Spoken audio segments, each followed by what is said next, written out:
Now at 5, big news from the Colts complex. One of the team's biggest offensive stars won't be playing in Sunday's game and may be out even longer.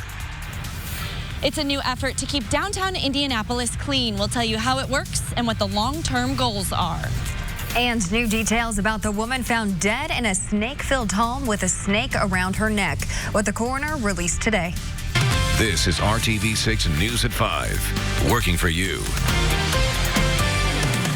And now at 5, from a cold, frosty start to a sunshine-filled afternoon. The day started with record-tying low temperatures, but we bounced back nicely this afternoon. The question right now for Chief Meteorologist Kevin Gregory is, will it get that cold again tonight? Not quite as cold, and that record's significant. Goes back to 1879, huh? We've been keeping, a few years. Yeah, we've been keeping records for a while here in downtown Indy. 24 in Indianapolis, not the coldest. 23 up in Peru, and of course, this came after the first snow of the season last night. As far as where we're at now, 47, the comfortable temperature, if you want to call it that, with the wind much calmer than yesterday at this time. 48 in Terre Haute, all temperatures well below average for this time of year. Just want to show you on the radar, nothing to look at here. We just have mid and high level clouds streaming into the northern half of the state. That's what it looks like on satellite. This is what it looks like looking north from our Weather Now camera. It will be a nice Friday night. Can't kick the football this evening because it hurts my feet when it's cold. Temperatures, they'll be in the lower 40s at kickoff, then drop into the 30s. You'll definitely need the winter coat as you sit there, but again, the wind won't aggravate things too much. Cool in the morning. Let's call it cool versus record cold, starting at 31. I'll take you through the timeline. See this little pencil thin area at 7 a.m. We could see a little rain snow mix briefly in the morning hours tomorrow. Once that moves away, we'll watch for something else in the afternoon. I'll have that for you coming up. The Colts play in Pittsburgh this weekend, but the offense will have to go without one of their star players. And we learned today that could be the case for more than just this Sunday. Sports anchor Brad Brown has more. A big part of the Colts' early season success has been the big play-making ability of wide receiver T.Y. Hilton. But a nagging calf injury has now become too much to play through, and Hilton's going to need some time off. With all the information that we have, generally speaking, it's a 3 to 4 week injury. Okay, we never know how everybody responds differently, so we'll see how it goes from there. T.Y. dealt with a series of injuries most of last season, often not practicing during the week, but then being ready for Sunday. This time it'll have to be next man up for the Colts wide receiver core again. We got to be very dialed into, what they like to run on defense, how they like to blitz. Scheme-wise, we just got to go out there and play as a unit, play as a group. And, on the road, we haven't had that many penalties, so we just got to continue that. Hilton has far and away been the top receiving target for Jacoby Brissett. His catches, yards, and touchdowns all leading the Colts. It'll take a total team effort for the rest of this group to fill that gap. Until then, it'll be watch and wait for T.Y., perhaps getting back on the field in December. Brad Brown, RTV6 Sports. Well, dirty sidewalks, graffiti, litter. You could soon be seeing a lot less of it all as Downtown Indy Inc. launches a new program to keep the streets clean. RTV6's Megan Santorum is digging into how the new program will help clean up the city and why doing so is so vital for Indianapolis's future. With bright yellow jackets and a broom in hand, these new street ambassadors are being put to work. Hired by Downtown Indy, this team will focus on making the city attractive to residents, businesses, and visitors. The pilot program just launched due to concerns about the lack of cleanliness and safety, especially in the wholesale district. Leaders say with more and more people living downtown and an increase in panhandlers and people experiencing homelessness, something needed to be done. So this is very important for downtown. We compete with other cities across the country for talent acquisition and economic development, so it's so important that our streets are clean, they're attractive. These street ambassadors have only been out working for a couple of weeks, but some say they've already noticed a difference in the cleanliness downtown.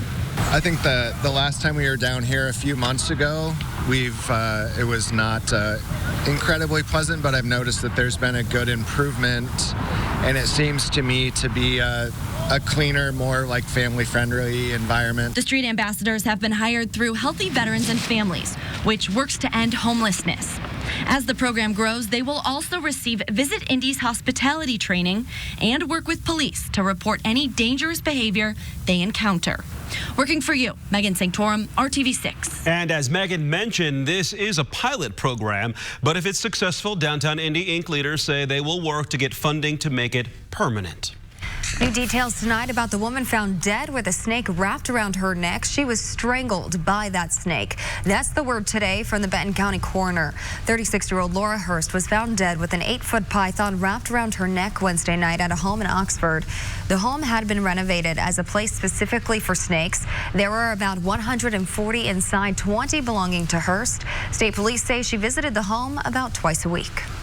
And police are warning parents to carefully check their child's Halloween loot after receiving reports of pain pills and tacks. The Sharpsville Fire Department posted a warning on its Facebook after receiving information from the town marshal that a family found prescription pain pills in their child's candy. And in Crawfordsville, police say a parent reported a tack in a Hershey's Kiss their child received. In Wayne County, an intermediate school assistant principal faces charges after police say he was driving drunk when he led them on a short chase. Police in Richmond say an officer tried to pull over Chris Ross early this morning on US 40. Officers say Ross's car then sped up and he led the officer on a chase for about a mile before finally pulling over. When the officer approached Ross's vehicle, he says Ross tried to accelerate again, but the officer opened the door and was able to stop him. Police say Ross had a blood alcohol level more than 3 times the legal limit. A driver who didn't dim his bright headlights last night is now in much more trouble with police. He was arrested on gun and drug charges. When a state trooper caught up with the driver, he also noticed the plate was expired and pulled him over at 42nd and Midhofer in Lawrence. A search of the car revealed about 94 grams of marijuana, pills, drug paraphernalia, and 2 handguns. A 24-year-old Indianapolis man was arrested on 5 felony charges. A Muncie woman is headed to prison for 6 years for pouring hot grease on a house guest in a fight over deodorant. 24-year-old Mikhail Donna Holloway was sentenced yesterday for the July 2017 attack that left another woman with severe burns. The worst injuries were on her back. The victim told investigators she had known Holloway since they were in elementary school. And she told police Holloway threw the grease on her after accusing her of stealing deodorant. Holloway pled guilty to aggravated battery and possession of cocaine. On Tuesday, voters in Zionsville will decide a referendum that could raise millions for Zionsville community schools. The school district is dealing with increased enrollment and lower state funding. The district says the population of the area has doubled in the last decade, leading to higher school enrollments. To help offset the increased enrollment, Zionsville is asking residents a 2-question referendum. If the referendum passes, it could raise as much as $89 million for the district. Now, the first question would allow the district to build a new elementary school and add 32 classrooms to the high school. That new school would open by the year 2022. The other question would extend the current referendum for the next 8 years. Exactly how much more Zionsville residents would pay depends on which tax district they live in. Some would pay less while others would pay more. Still ahead at 5:30 on RTV6, they're planting a tree, creating a memorial, raising funds, all for the love of a dog. How this school is paying it forward as they say goodbye to a very special member of one local school. But first, here at 5 o'clock, between medicines and certain foods, you may experience some indigestion, and we're learning the health of your gut can be paramount. Coming up, we go inside tactics to put good biology back into your gut and why it's so important. And we're dry. It's cool this evening. We'll keep our eye on the potential for a light wintry mix in the morning hours tomorrow. You can see it's a narrow band. We'll focus on that and the changes ahead for the weekend. The Jeep Black Friday sales event. Welcome back. Looking the part to land the job just got easier. Dress for Success is helping Hoosiers get their hands on some deals that could open up the door to new opportunities. Dress for Success has all the threads job hunters need to start fresh, and some of those items still have price tags on them. Some never-worn dresses, blouses, and blazers will line the Dress for Success downtown Meridian Street location tomorrow, along with work attire still in top-notch condition. From 12:30 until 2, all inventory will be fair game for those looking to spruce up their closets. We're selling off excess inventory, and it's our last sale of the year, so we are trying to get rid of all of this stuff. Deep discounts, very deep discounts. Every penny earned tomorrow will go towards helping Dress for Success clients thrive in the workplace. Dress for Success is located at 820 North Meridian Street. Some deep discounts there. A regular part of the American diet is processed food, and people also regularly take antibiotics. Neither habit is great for your gut health. And that means we need to find ways to replenish that good bacteria. Our Erin McPherson is exploring how you can keep your gut healthy and why it matters. All these bottles filled with kombucha, a fermented tea rich in probiotics and antioxidants. Our focus is really just on bringing healthier alternatives to the market and trying to make our community healthier. Sid Sharma is the co-founder of Wild Kombucha in Northwest Baltimore, who showed me how this process works. We make tea.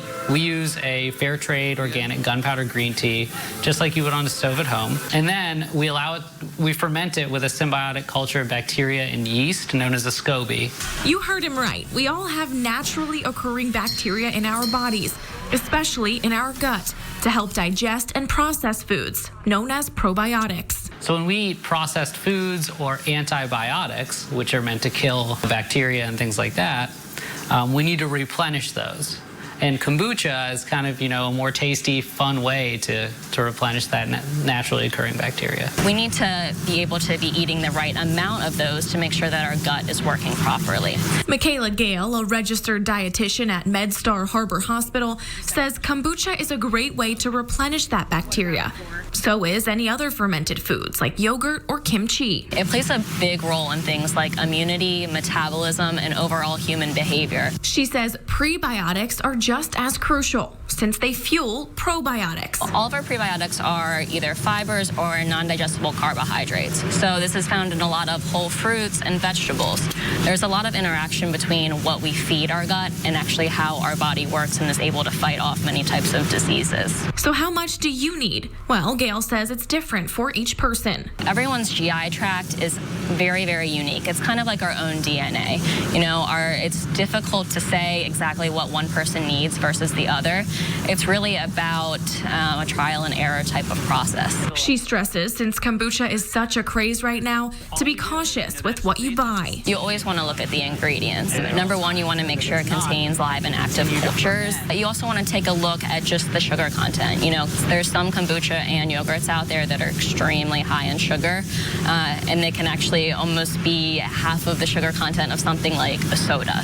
That's something the owner of Wild Kombucha, Adam Bufano, takes very seriously. He started this company after making kombucha and other fermented foods his whole life. My family was super healthy, didn't want to eat anything artificial, and they pushed that on us. We made our own sourdough bread, kefir, and our fridge looked pretty crazy when we grew up. He continued brewing kombucha with no added sugar and only using organic ingredients to avoid chemicals. In this one, there's ginger juice and grapefruit juice, and that's it. They have a handful of flavors, like their seasonal brew and the most popular. Elderberries are obviously rich in antioxidants. A lot of people try to consume them during flu season because they, help the immune system. Our focus is on making kombucha and healthy products more approachable for everyone. So what about what's bad for your gut health? Well, we touched on antibiotics and processed foods. Michaela Gale says anything that you can find in a vending machine isn't so great, like these sugary drinks found right here and processed foods over here. She says avoiding these will help your gut health and your overall health. Another thing that affects our health, a lack of sleep. It seems we never get enough, and this weekend you will get an extra hour of sleep when we turn our clocks back 1 hour when you go to bed Saturday night. Daylight saving time ends at 2 a.m. Sunday, but you know what? A new poll shows that most people across the country want to stop the twice-a-year ritual of clock changes. The AP NORC Center for Public Affairs Research poll found that 7 in 10 people prefer not to switch back and forth. 4 in 10 would like to see their clocks stay on standard time year-round, and 3 in 10 prefer year-round daylight savings time. At least 7 state legislatures have asked Congress to allow year-round daylight saving time. Indiana is not one of them. I would rather just we could stay on the one where you put your clocks forward. That's daylight saving time. So that way you can enjoy the evenings a little longer, right? I'm confused. I just go to bed and hope to wake up 8 hours later on time for work and be rested. Here's a kind of prediction. I'm thinking a lot of people at home have a lot of extra candy right now. Oh, yeah, I'm because sure. there weren't as many trick-or-treaters last night. Sleep. So if that's true, let me know. Okay, let's talk about what's going on to our northwest. A little mixture of rain and snow. We had our first snow of the season last night. Just a trace. Some of you had enough to kind of cover patio furniture if you still had that out there, and the grass in some spots. We're not going to see any action tonight. We'll be dry through our Friday night. 50 in Bedford, that's a warm spot. 49 in Sullivan. Other end of the state, you go to the north, temperatures in the low to mid 40s. Peru's at 45 right now. One big difference from yesterday, the fact that our wind is calmed down. So you see Jackson and Bob, but can you find Axel? Oh, I see Axel right there in the middle. Axel is the cat in the middle. And so that's the view that Christy has every day when she returns home. They're up there on the upper deck looking down to see if Mom has arrived back home. Temperatures, they're dropping into the 30s tonight. You can send your pet's picture to kevin.gregory@wrtv.com. Be happy to take them for a walk during the evening forecast. Tomorrow, lots of clouds, little chance for a rain-snow mix in the morning and some afternoon showers. We're dry on Sunday and a little bit warmer. The wind forecast, the wind will once again gust to 20 miles per hour during the day tomorrow. If you're out raking leaves, you may have to chase those leaves before you can put them in the bag, as they'll be on the move. 7 o'clock in the morning, there's that light wintry mix. Just for some of us, it's a thin line. What is that? It's with the cold front that will trigger and kind of squeeze out any remaining moisture. That will zip off to the east. The chance of any afternoon showers as we warm up, primarily in the northern third of the state. Forecasted temperatures tomorrow closer to the mid 40s. Lots of cloud cover, as we mentioned, in that southwest wind. Noon kickoff up at Purdue. Mostly cloudy. You could have a few sprinkles or flurries for the tailgating before the game. Up in South Bend, 39 degrees at kickoff. 20% chance of showers even during the afternoon. IU playing at night tomorrow night. Should be a nice night for football. Have the heavy jacket. Sunday, more in the way of sunshine. Temperatures a little warmer as well. We'll hit 49 for the afternoon high. Temperatures in Bloomington, Bedford, Seymour, Columbus right at 50 degrees. Early next week, our temperatures will be into the 50s. 3 warmest days in the 7-day forecast in a row, Monday, Tuesday, and Wednesday. A big temperature change as we get to Thursday and Friday. Notice the low temperature as we get back to Friday morning, 23 degrees. That would beat today's temperature of 24. It's a competition, you see. No more. Yeah, if 23, that's coming, yeah. If the temperature keeps dropping every day through the winter, then we'll set all kinds of records. Great. We've got a winter weather special coming up on November 12th. And yesterday's record goes back to the 1800s? 1879. That's amazing to hear. And we broke it. Tied it. All right, it's Friday. You know what that means? The pads are going to be popping. You'll see terrific touchdowns, big runs, crazy catches. And you'll hear a whole lot of cheering from the student section. It is Friday Football Frenzy. And it's win or go home for high school teams across the state. We are now in the second week of tournament action. However, this will be the first week for the 6A teams. And we're covering some huge games tonight. Top-ranked Avon faces off with Hendricks County rival Brownsburg. Roncalli takes on Crispus Attucks at Northwest High School. And Carmel is at Hamilton Southeastern. Fishers will be at Westfield, and Warren Central goes to North Central. Join Brad and Dave for highlights tonight on RTV6 News at 11. It's been many parents' go-to option for a quick kids meal for years. Tonight, how McDonald's is taking a trip down memory lane to celebrate a Happy Meal milestone. We do that too. Hello to you. I'm Julie Grant with Court TV Live, and we're bringing you exclusive live coverage of a murder trial happening right now in Wisconsin. After 13 days of testimony, 56 witnesses, and 500 exhibits, the jury will be deliberating the fate of defendant Ezra McCandless. The 22-year-old is accused of murdering one of her lovers by stabbing him to death. But McCandless says it was in self-defense to fend off a sexual assault. We know that Alex Woodworth was stabbed 16 times back in March of 2018. And McCandless admits that she killed him. When she testified, she told the jury she feared for her life, thinking Woodworth was going to assault her. But will the jury believe her? That is the million-dollar question. The state also offered a rebuttal case with 2 witnesses, one of whom said the defendant is not truthful. Closing arguments have been delivered, and soon the jury will be deciding whether this was self-defense or a cold-blooded killing. filling. You can count on Court TV for gavel-to-gavel coverage of this head-spinning trial. I'm Julie Grant. Now back to you in the studio. Julie, thank you. You can learn more about other cases around the nation right now at courttv.com. We've had them, you've enjoyed them as a child, and now your kids probably eat them. The McDonald's Happy Meal has been making kids happy for 40 years. And can you believe it's been that long? Not at all. So to mark this milestone, McDonald's is bringing back some old school Happy Meal toys. Beanie Babies, the Hamburger, and Power Rangers are just some of the retro toys that will be making a comeback. If you want to grab one, you better act fast. They will only be available November 7th through the 11th. I know back at my mom's house, there's a huge box of all those little Beanie Babies. The Beanie Baby ones. Yes. Yeah. I remember I had a soft serve ice cream cone that turned into a robot. It was like a transformer. That was one of my favorites. That's cooler than the Beanie Babies. It really was. We're gonna have to look for that one. Well, coming up all new at 6, addiction treatment centers are designed to help people. But a proposed treatment center in central Indiana is getting a lot of pushback, why some don't want it in their community. Coming up. But first on the Now, Indy celebrating the diversity of Indianapolis. Plans announced today for a global village where everyone is welcome. You're watching RTV6.